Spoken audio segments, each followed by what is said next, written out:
Today's 4/3, 2023, and I weighed in this morning at 254. I have not drank since St. Patrick's Day and lost about 8 pounds. I'd like to lose some more weight, and I wear these yoga clothes now. I stopped wearing a dhoti and wear yoga pants and a yoga shirt, and really like what I wear. I feel a little better about it, and to get down to I'd like to get down to a better weight to feel a little bit better about myself. So it was 254 today. When I came back from London, I was 224. I was in 2000, then I went up to 352, and now I'm down to 254 in 2023. So I am feeling a little bit better, and I didn't have a great day today as far as sadhana goes, but I have not had anything to drink since St. Patrick's Day, and I feel good not drinking. I mean, I really enjoyed drinking. I found hard liquor, and I really enjoyed that, but I think the feeling of not drinking is better. But what else? I really should do some sadhana. I want to read Nehru's books and Vivekananda's books, and watch some videos on Vedanta. And I say that you're only as good as your last trade in spirituality, and which isn't entirely, well, it sort of is the same thing as saying that on Wall Street. But if I don't do spiritual work on a certain day, I'm not feeling so good, and I was not feeling too good this morning, but I'm feeling better now. My dad bought some milk and some instant coffee, and I've been drinking milk and instant coffee at home. I really like Monster energy drinks. I allow myself Monster energy drinks if I'm ever feeling low. They really pick me up.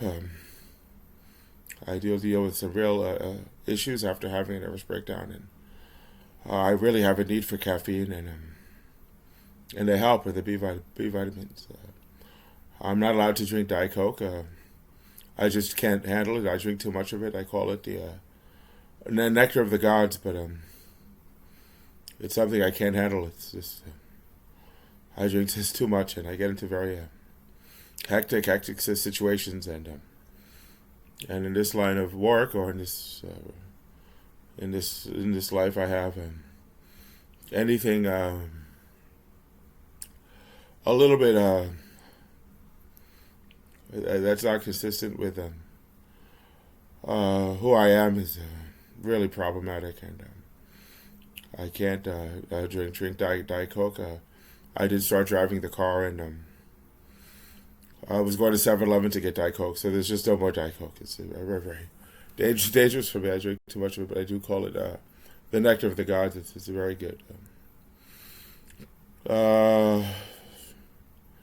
I really just have to keep up my spiritual practice, and I plan on going to Prashanti Nilayam, Puerto Party, to open up a temple there, and I plan to live on a temple, and that's my plan, and just to practice yoga. Not yoga, hatha yoga only, but the 4 yogas, and that's in Vedanta. And, maybe I'll take refuge in the Buddha. I don't know, but I think Prashanti Nilayam, or in Puerto Party at least, I'll be safe. I think the ashrams can be very dangerous.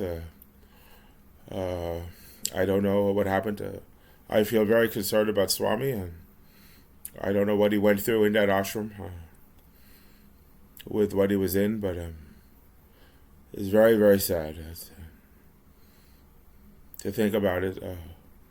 It's just so sad. But he was Lord Shiva, Jesus Christ, and the same avatar of Shiva as Jesus Christ, and I'm the same avatar of Shiva as Peter. So it's been a very tough life here. My life to a large extent is about Hindu-Muslim unity, and that's where Dharma has declined. With Hindu-Muslim unity, I do believe in coexistence rather than non-existence. But I do have a wonderful diet that I love a lot. It's all the fruits, vegetables, and vegetarian protein a person can eat. And I do plan on hope to incorporate that diet into my life. It really is wonderful, the 12 steps. And I think my life comes together when I'm in it. And it's sort of like it gets me straight. I do believe Indians should live around Hindu temples, and we don't. But my aunt was in the building, and we moved here because of her. But I am Peter in Bethesda, so it's my hometown. I listened to that song this morning by Springsteen. And I'm just wondering, it was just one day at a time.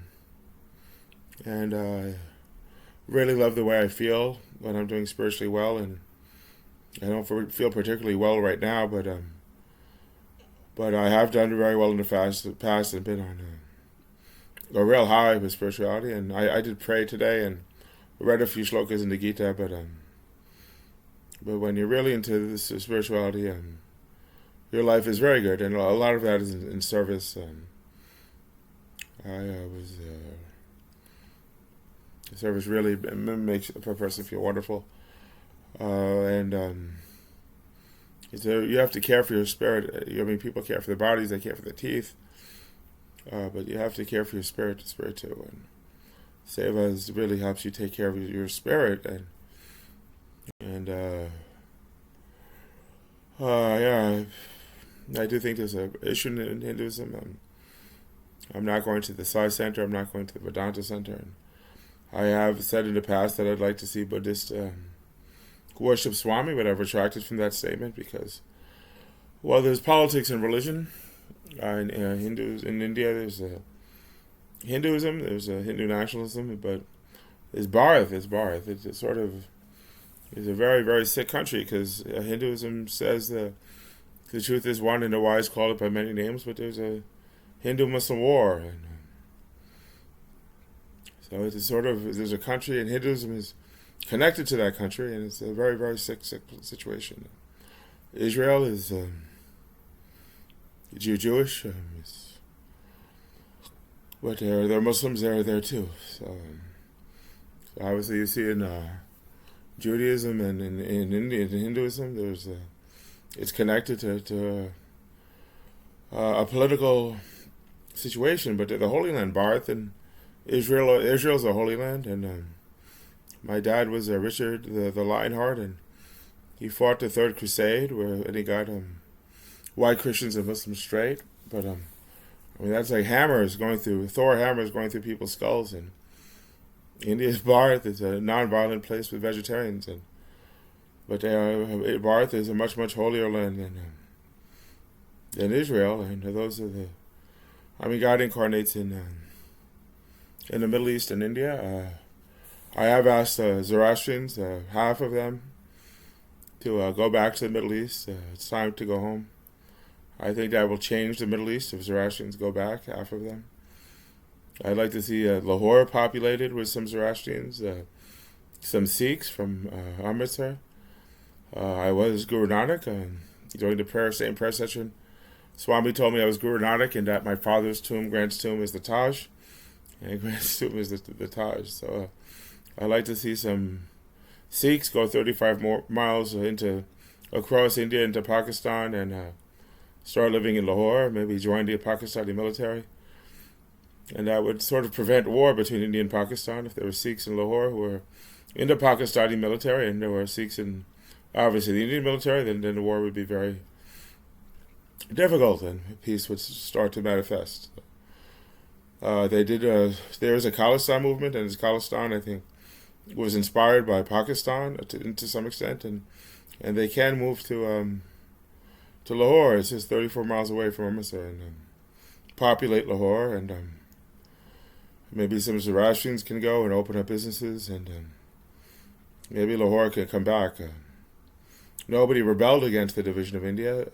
Nobody said, I'll move to Pakistan, I'll move to Bangladesh from India as Indians to rebel against the division of India that Gandhi wouldn't have allowed. It was Gandhi. I call it Gandhi because there are no Buddhists in India, and I feel the reason for that is because I got them out as Shah Jahan, a Muslim ruler, because of the yellow Buddha. So they changed the form of Lord Vishnu. So if you want to know the form of Lord Buddha, it's me. I think a Muslim would get the Muslim side, the Buddhist side of India, and for that reason I call it Gandhi's India. I like to refer to them the way the British refer to them. But those are the Holy Lands, Bharat, and there's the Holy Land in the Middle East, and yeah, so that's today. Should tidy up a little bit more, and once again, I think AA really gets your life together. I've asked Muslims to, if they want to interconnect, to join AA. They don't drink, and the 12 steps are wonderful, and they can integrate into the world a little bit more through AA. And I think it's a wonderful way of fighting the forces of non-existence, and by fighting for coexistence. So that's an effort in a war of coexistence versus non-existence, and for that reason, I've asked Muslims who want to integrate into society to a greater extent by joining Alcoholics Anonymous, and it's a wonderful program. There's a lot of truth there. I've had some tough experiences there with politics, but it's a program I believe in, and it's a wonderful way for Muslims to integrate into society and learn the 12 steps. I think everybody should learn the 12 steps. They're just plug and play. And I think I really have to be disciplined and go to an AA meeting online every day and practice the 12 steps in my life. Progress, not perfection. I have, the big book, the 12 and 12 is on the floor to my left, and I should just keep working, so I need to work. And I work. So that's today. So that's it.